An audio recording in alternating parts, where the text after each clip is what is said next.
I'm going to go over tonight on the thing about gurus, the things we've learned from our mentors, some of the things that have worked and not worked, kind of a little difference of the guru between a guru and a mentor. We'll do that.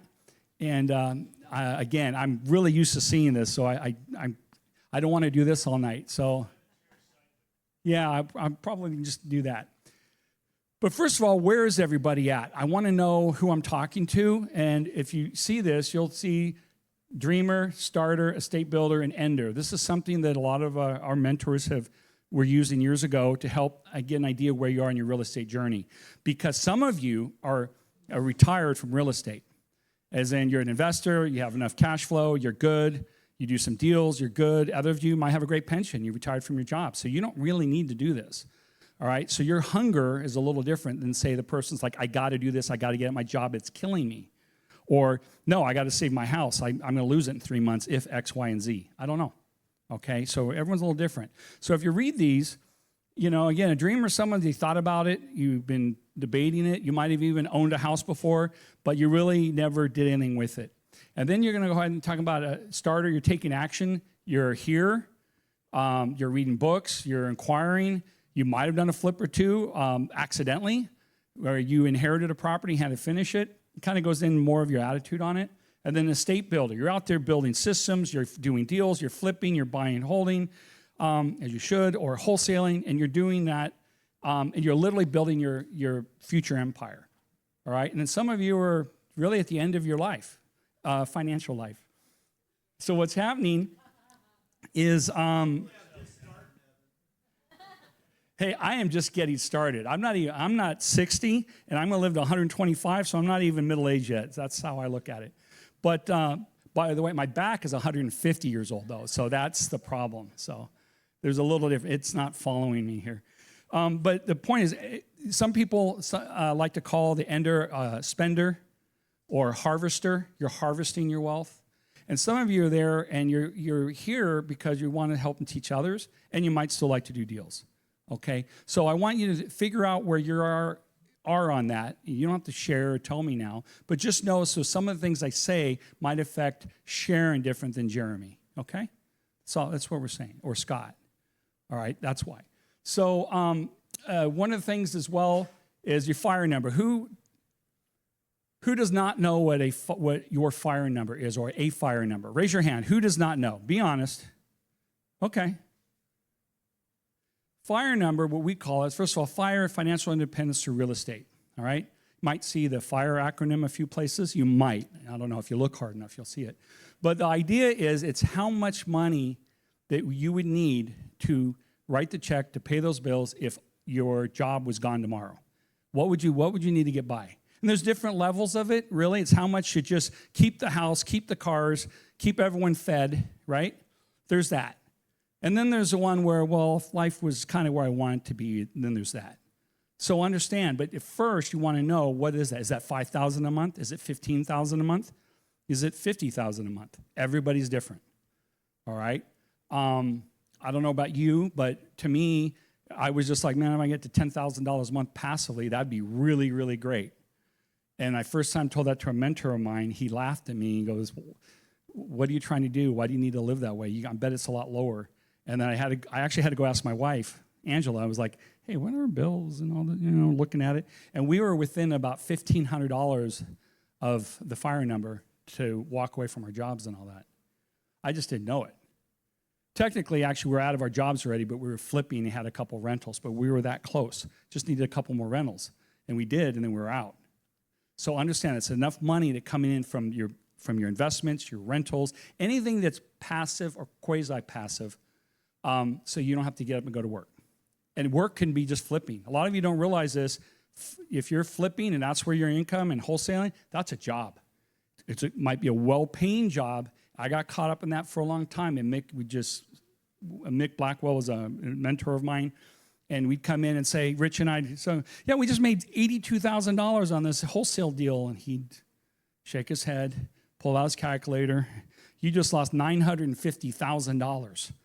How did we lose $950,000? He was trying to show us the true cost of money, because on the 80, you're going to pay this much in taxes, and then you're going to have this much. And had you kept it, invested it, it could have grown to this. So he was always honest about that. I'd walk in and go, yeah, we made a lot of money, just don't tell Mick. If you sold a house near him, he'd go, why'd you sell? I once sold a note, did sell a note. I thought he was going to come across the table and slap me, but I did it to buy a rental. And he calmed down. Yeah, that's what he said. That's okay. That's a good trade. But again, those of you that knew him, boy. Anyway, so understand what that fire number is. So I'm going to tell you, go home, figure out what that is, add up all your bills, all your expenses, and see all your sources of income outside of you physically trading a service or an hour for time, okay? So again, gurus, what worked, what didn't, and what actually made us money. We're going to talk about it. First of all, anyone ever feel like this? There's so much information online. There's so much this. Do I listen to this guy? This guy's talking about multifamily properties. This one's talking about mobile home parks. This one's talking about fixing and flipping. This one's talking about wholesale deals. This one's talking about notes, options, pad splits, Pad Nation, Airbnb. Anyone ever experience this? Right? Okay. Well, sometimes understand who is speaking and what they're talking about. Because some of them, there are gurus, we'll go into a little more, mentors and educators. Talked to Andy a couple months ago, and he goes, Evan, I'm not a mentor, I'm an educator.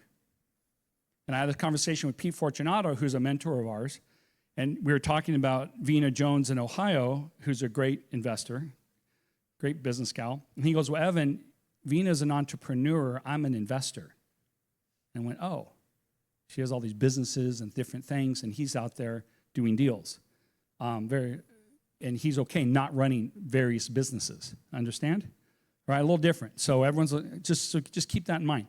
So understand that if you get confused after a while, you go, oh, I don't know, I'll go look at this. Okay, invest this REIT. They want some of my money, and they're buying 1,000 apartment complexes. Okay, all right, this place, they want my money. Okay, maybe I'll do this. Oh, I could take this course on land trusts. Maybe I'll do that. Okay, and you're just, you're not really doing anything. That's where the shirt comes in, all right? And it'll be up here. Because one of the things that can be learned from them, whether your guy looks like this or looks like this, it doesn't really matter, all right? It got you here. If you listen to someone on the left, that sold some big expensive courses, I know some of you did. Some of my friends did. I didn't, but that's just me. But I know people that they needed to get off their high knees, and guess what? They wrote a big check to someone that got them started. Most people it doesn't work out for. A few people that worked out for. I'm not going to really say anything, but if that's what got you off your butt out there and started making some money, it could be worth it. I know a guy that wrote a check, a big one, to a guy named Sean Terry, and I know he does 7 figures today because he wrote a big check, because if he didn't, his wife would have literally killed him. All right? It's just, I know several of those guys. A couple of our members have wrote big checks to some people, and some do very well. I don't think you need to, but that's my opinion again. So understand. So I really love this. Gurus can give you the blueprint, but mentors help you build the house. All right? And that goes down to, because any of those nationally advertised teachers, gurus, educators, guys from TV, all of them that are out there say, take my money. At the same time, they're saying, find a local real estate investment group and go join. Every single one of them will say and do that. And we're like, you can kind of skip that part if that's what it is, because he leads you to the same place. But if you did write that check, don't feel bad. Call it an education. Anyone ever lose money on a deal, a flip, or anything? That was a great education, because we tend to, believe it or not, we tend to learn more from our failures than our successes. It's just a human nature. Think about that with kids. So anyone have a toddler, or once, right? As soon as a child starts learning to walk, they fall down, go, that's it, you're a loser. Stop. It's like, look, you busted your lip, and hurt your nose. I just give up. No, you're like, that's okay, try again. You took 2 steps that time. We learn from failure. We learn more from that, even in our business. learned more from my first flip where I really broke even, probably lost $1,000, than one of the ones where I made a lot of money on. But again, that may just be me. So we're going to go through a list here. These are a lot of guys that some of you might recognize the names. I'm not going to read them all, but there's a couple that are in the news right now, especially. Couple that I've met Cody, and I've been in a room listening to Pace and Ryan personally. Same with Fan. And Cody Sperber got me free. He was known as a clever investor. He's the one that taught me the concept. And he said it was on my wall for years. This is the number one thing about stopping people from analysis paralysis. Sometimes just get up and go do a deal, but have an out. The more you have to risk, the more you are jumping into maybe a different field. You got to always have your out. You always want to make sure that you have an exit strategy and to protect yourself. But just like in deals earlier, like Andy was saying, is like, hey, if you like something, make an offer. It's all subject to inspection and your due diligence. You still make an offer. There's no harm, no foul. Just do it in good faith. All right, so keep that in mind. So some of these guys, anyone older than remember Tom Vu? Yeah, right? Yeah. You know what? I went to one of his seminars. My father-in-law dragged me to that. He was always doing something. He was a guy, my father-in-law bought 5 rental houses, paid them off, and former Marine, loved it, and then the rest of his life, he was like, Evan, I never should have sold those 5 houses. He bought them for $5,000 at the end of the Korean War, and when they were selling for $300,000 later, he's just like, why'd I sell? Here's some others, a bunch up there. I met Sean Terry. I met Josh Altman on the bottom. Corey Peterson, Copy Your Way to Success on the bottom, great book. He basically said, I don't have one original thought at all. I learned from just watching others and did what they did. And he wrote a book, Copy Your Way to Success, which he says, I just copied what other people did. Read this book, which explains how he just copied everybody else. It became very successful. Tarek El Moussa, Flip or Flop TV show. Again, a lot of these guys, some of you know them, some of you just listen to them. I'm not going to knock them at all. The guys, they flip like 90 houses a year. But you know, for his TV show, he hadn't flipped one house. When he did his first TV show, that was his first flip he ever did. He explains that on interview after interview. I've watched that interview. He goes, hey, I was in the right room. I got offered. I had never flipped a house before. He had been an agent for a few years.